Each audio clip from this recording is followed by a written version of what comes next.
In the beautiful land of Omalicha Kingdom, there lived a king and queen who were loved by their people. Their names were King Adaugo and Queen Nena.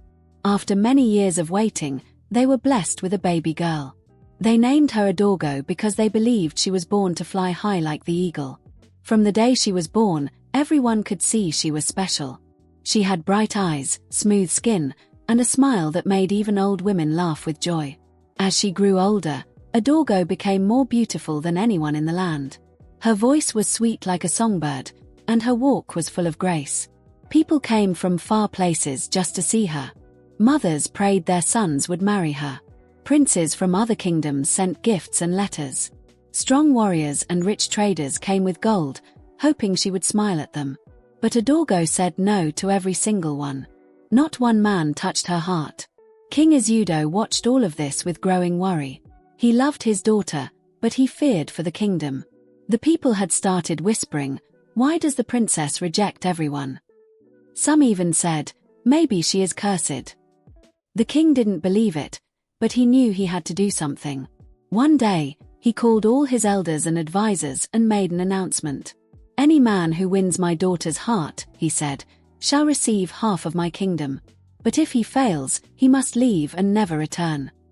News of the king's words spread like fire. Men from all over began to arrive. The first was a strong man named Chike. He was known for killing wild animals with his bare hands. "I will protect you with my strength," he told Adaugo proudly.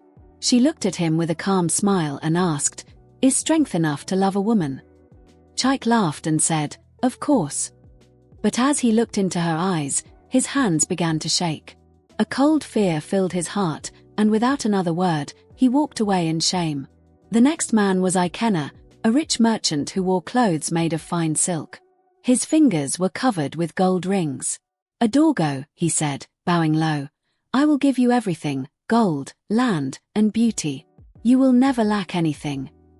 But Adaugo shook her head gently and said, "What is the use of riches if my heart feels empty?" Ikenna had no answer. He left in silence, and the people watched as one more suitor failed.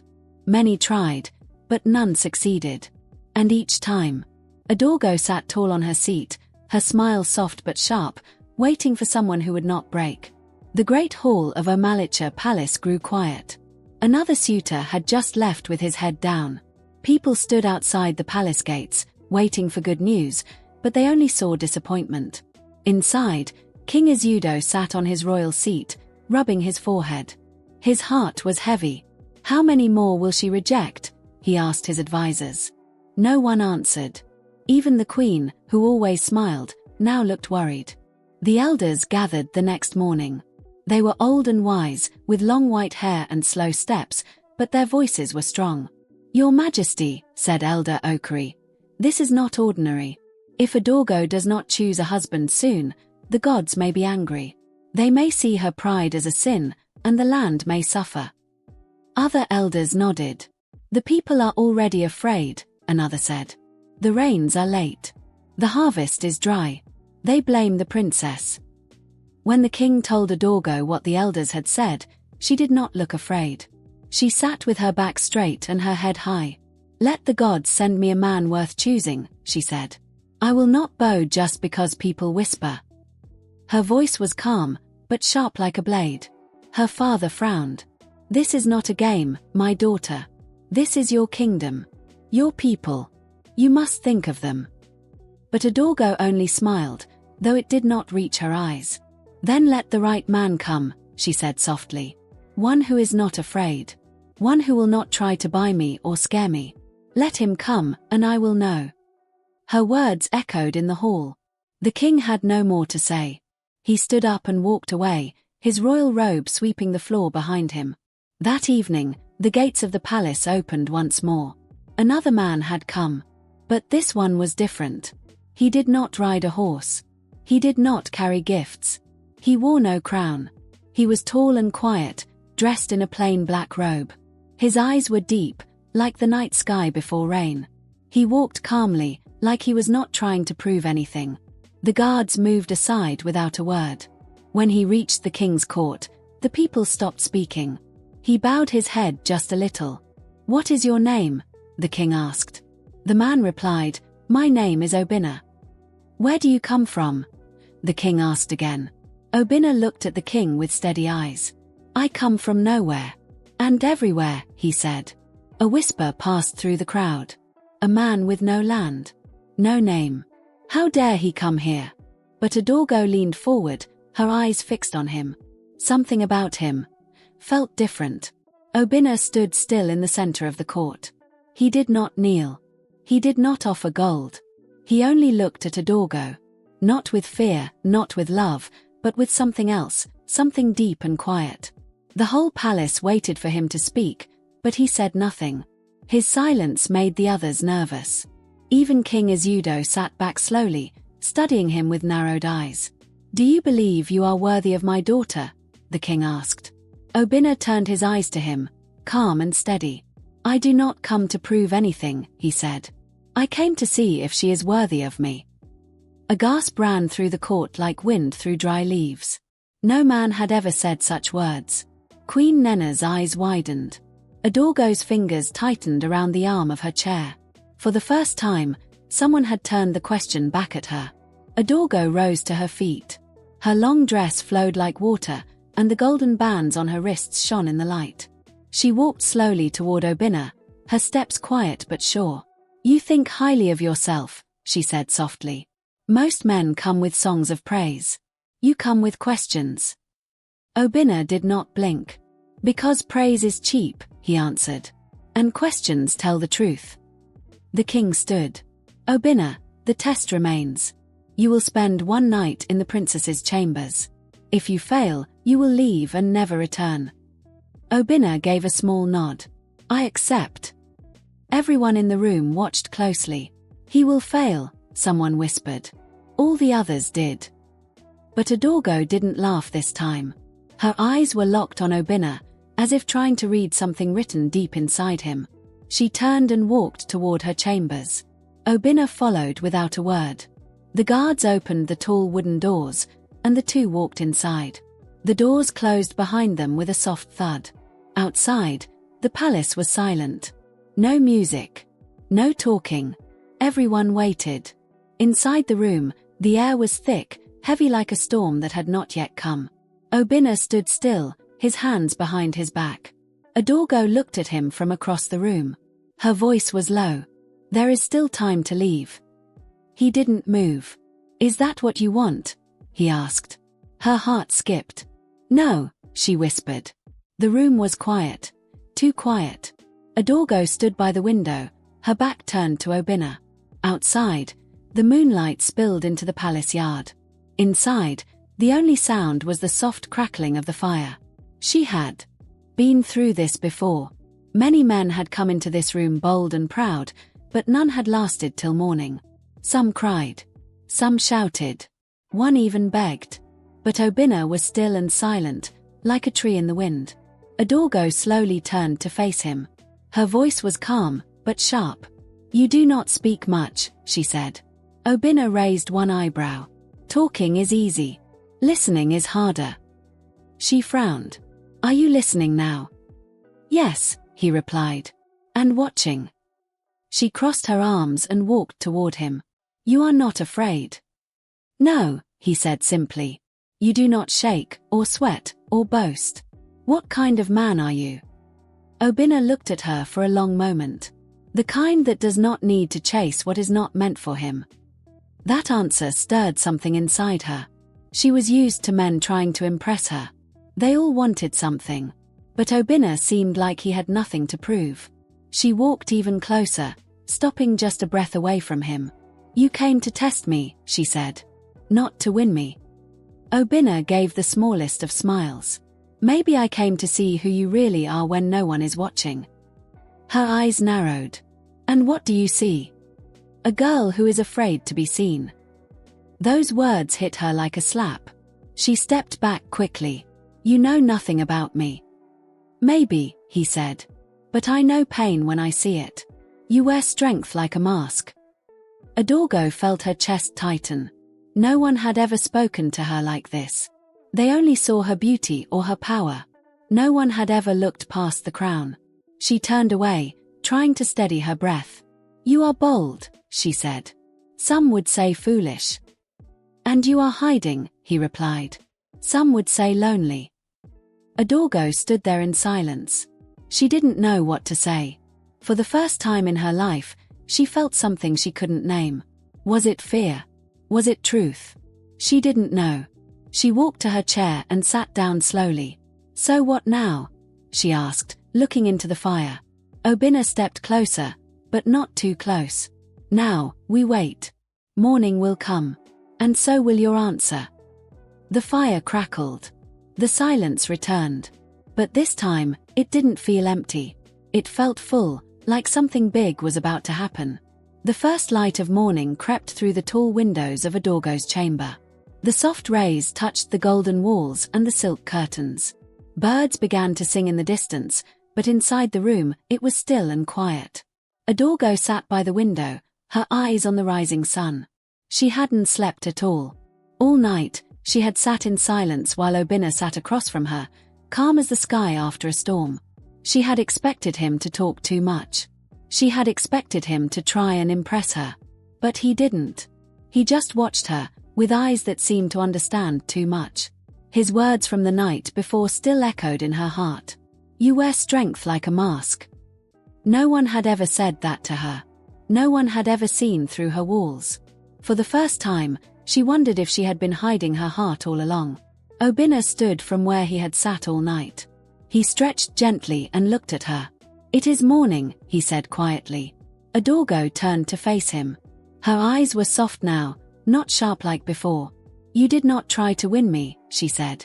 Obinna shook his head. You are not something to win, Adaugo. You are someone to understand. Her heart beat faster. The way he said her name, the way he spoke, it all felt different. Not heavy like the others. Just, true. They walked out of the chamber together. The palace guards opened the doors, and the people who had been waiting all night gasped. Obinna was still beside her. He was not afraid, not broken, not shaking. Adaugo stood tall, but she didn't wear the same proud smile. Her eyes were deeper now, quieter. The court was silent. Even the king rose slowly from his seat. He had never seen his daughter look like this before. King Izeudo stepped forward. Obinna, he said, you have done what no man before you could. You stayed, and you changed her. The king's voice was proud. As promised, you shall have half my kingdom. But Obinna did not smile. He looked at Adaugo, and something passed between them. Then he turned to the king. Your Majesty, he said, I did not come for gold or land. His voice was calm, but firm. I came for truth. And I have found it. The court was filled with whispers. People looked at one another, confused. What did Obinna mean? He had won the princess's heart, and he didn't want a reward. Even Queen Nenna leaned toward her husband. This is not ordinary, she whispered. King Izeudo frowned. You speak in riddles, young man, he said. What truth did you come here to find? Obinna turned to face the king fully. There was a prophecy long ago, he began, told by a seer in the hills of Umans. It said, the one who tames the untouchable heart shall vanish like morning mist and leave behind the storm of change. The room froze. No one moved. The elders exchanged nervous glances. The king's voice was hard. What are you saying? Obinna slowly raised his hands. Adaugo gasped. His fingertips were turning to dust. It began slowly, soft, like sand drifting away in the wind. The black robe on his shoulders fluttered though there was no breeze. Adaugo stepped forward quickly. No, she whispered. What is this? Obinna gave her a small smile, but it was sad. I knew it the moment I saw you, he said. The gods required a price. His arms were fading. His skin breaking into tiny pieces and lifting into the air like ash. You were never the one to be tested, he added gently. It was always me. No. Adaugo cried. She ran to him, reaching out. Her hands passed through his fading form. You cannot leave. Her voice cracked, filled with pain. Stay. You stayed the night, stay forever. But her fingers caught nothing but air. Obinna's smile did not fade, even as half his body was already gone. "Adaugo," he said, "you have a strong heart. Let it love. Let it feel. Let it fly." Then he was gone. Just like that. The man who had entered the palace with no title, no wealth, no fear, was now dust in the wind. The court remained in silence. Even the birds seemed to stop singing. Adaugo stood still, her hands shaking. Her face was calm, but inside, something deep had broken. She had spent her life testing others. Now the gods had tested her, and taken what she finally wanted to keep. The days after Obinna vanished felt strange in Omalicha Kingdom. People walked slower. The market women spoke in hushed tones. The children who used to laugh and play now sat quietly. The palace, once full of music and voices, was silent. Everyone could feel that something had changed. Something important. Something heavy. Princess Adaugo did not speak much. She still wore her fine clothes. She still sat beside her father at court. But her eyes were different. They no longer searched the crowd. They no longer sparkled with pride. She answered questions when asked, but her voice had lost its music. At night, she would walk alone in the palace garden, standing in the same spot where Obinna had first looked at her. She said nothing, but her heart was loud with pain. Queen Nenna tried to comfort her. "My child," she said softly one evening, "it was not your fault." But Adaugo only looked up at the stars. "I spent my whole life pushing people away," she said. "And the one person I wanted to stay, I couldn't hold on to." Her voice broke at the end, but no tears came. The pain was deep, hidden beneath layers of silence. King Izudo also felt the weight of Obinna's words. He called the elders again. "The prophecy was real," he said. "We were warned, but none of us understood." Elder Okri nodded slowly. "The gods do not punish without purpose," he said. "This was a test for all of us. Pride must be broken before hearts can grow." The king looked down at his hands. "Then what now?" he asked. "What do we do with a daughter who has loved and lost?" The answer came not from the elders, but from Adaugo herself. One morning, she stood before the court, her voice calm but clear. "I will not marry another," she said. "Not now. Maybe not ever. But I will serve this kingdom. I will learn what it means to lead with heart, not just with power." The court was silent. No one expected those words. But in that moment, everyone could see it. Adaugo was no longer just a princess. She was becoming something more. Weeks turned to months, and the winds in Omalicha Kingdom began to shift. Though the rains had been late, they came, soft at first, then strong and full. The crops began to grow again. Flowers bloomed in places that had been dry. The people smiled more. Some whispered that the gods had accepted Adaugo's sorrow as a sacrifice, that her broken heart had healed the land. But Adaugo herself was still healing. She no longer spent her days trying to impress or test others.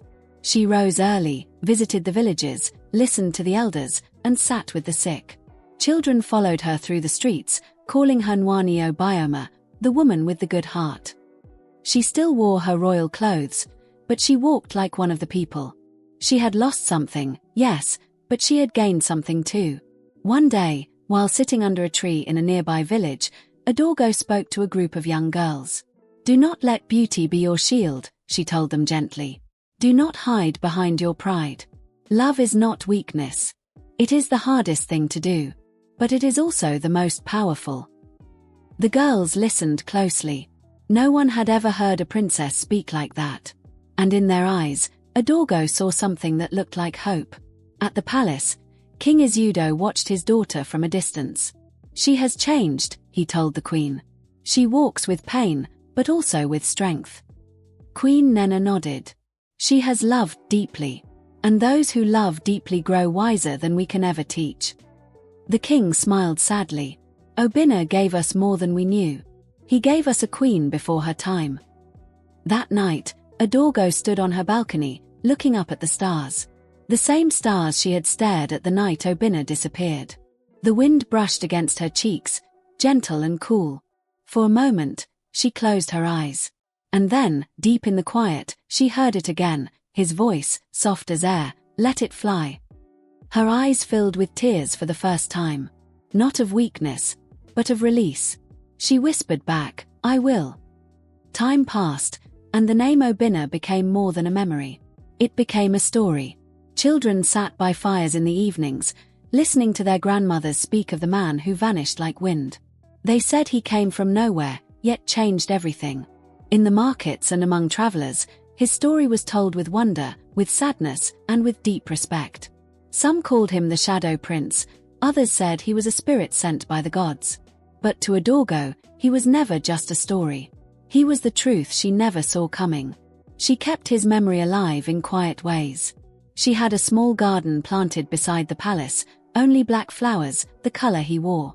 She placed a small stone at the center, carved with his name. She never spoke of it aloud, but every morning she passed by and paused in silence. That was her way of remembering. One afternoon, while walking through the hills, Adaugo met a blind old woman sitting by a tree. The woman called out before Adaugo could speak. "You are the one who loved the fading man," she said. Adaugo froze. "How do you know that?"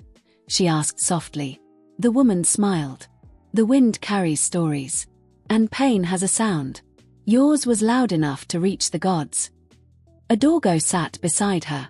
"He changed me," she whispered. "Then he left." The woman nodded. "Love does that. It enters, it shifts your soul, and sometimes, it leaves before you are ready." Before Adaugo left, the old woman gave her something. A small black stone with a white mark across the center. "This is for memory," she said. "But also for strength. The past is not a chain. It is a root." Adaugo held the stone close to her chest. That night, she placed it on Obinna's stone in the garden. The moonlight touched both, and for a moment, they looked like one. The people continued to speak of Obinna. But none knew him the way Adaugo did. None had seen the way his eyes stayed still when the world moved. None had heard the quiet power in his voice. None had felt the fire of his presence, or the cold silence that came after he was gone. Yet even in his absence, he remained with her, in the lessons she carried, in the love she had learned, and in the quiet strength she now walked with. Years passed. The kingdom of Omalicha became stronger, more peaceful, more united. And in the middle of it all was Princess Adaugo, wiser now, no longer just the girl who said no to every suitor. She had become a leader, a voice for the weak, a shelter for the poor. People loved her not only for her beauty, but for the kindness she carried like a crown. Many called her the Queen of Two Hearts, one heart that had loved, and one that had been broken. Adaugo never married. Men still came, hoping to win her hand, but she would only smile kindly and shake her head. "My heart has already found its home," she would say. And though many didn't understand, they respected her choice. The elders, once afraid the gods would punish her, now believed she had been chosen for something higher. Her pain had become her power. In her quiet moments, she still thought of Obinna. She still visited his garden. She still heard his voice in the wind. And sometimes, when she was alone beneath the moon, she would whisper, "I remember." The air would stir gently, like an unseen hand brushing her cheek. And in that moment, she would smile, not in sorrow, but in peace. One day, many years later, Adaugo stood before her people. Her hair was silver now, her steps slower, but her voice remained strong. "I have lived a full life," she said. "Not because I had a husband, but because I found truth. Real love does not always stay. But it teaches. It shapes. It leaves something behind that can never be taken." The people clapped and cried. Some held their hearts. Some looked up to the sky. That night, as the stars danced above the palace, Adaugo sat in Obinna's garden one last time. She closed her eyes, felt the wind around her, and breathed deeply. She whispered, "Thank you, Obinna. You made me see." Then, with a quiet smile, she stood, turned, and walked away. No longer the girl who needed to be won, but the woman who had finally won herself. And though Obinna was gone, his spirit lived on, not just in Adaugo, but in every soul that learned to love, to lose, and to grow. True strength is not shown through power or wealth but through understanding, humility, and love. Love is not always about winning, it's about growth, transformation, and learning to let go. The one who seeks to be loved must first be willing to be seen, truly and deeply. Pain can become a path to purpose if we choose to learn from it.